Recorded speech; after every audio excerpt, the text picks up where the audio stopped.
দেখুন veg hakka noodles বানাবো।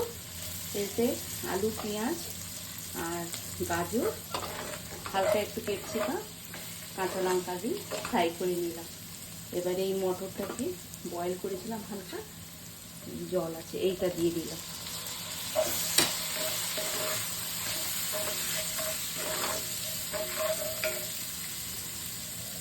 এই দেখুন এই নুডলস হয়ে গেছে।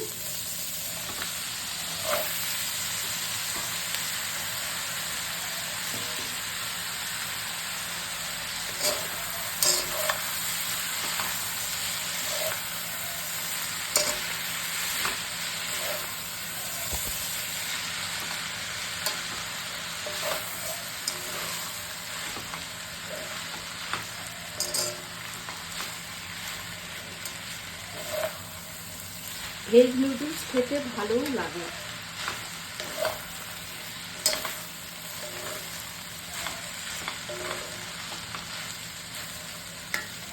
এইটাতে দেবো এবারে এইটা মিক্সড করে দিচ্ছি, গোলমরিচ গুঁড়ো আর রোস্টেড জিরে গুঁড়ো।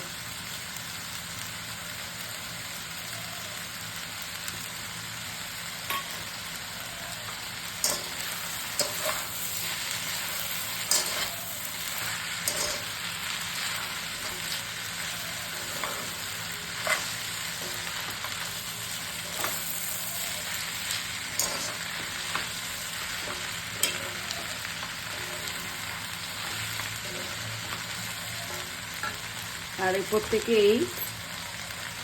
একটু গোলগাপ্পা মাঝখানে দিয়ে দিই, এটা খেতে আরো বেশি টেস্ট লাগবে।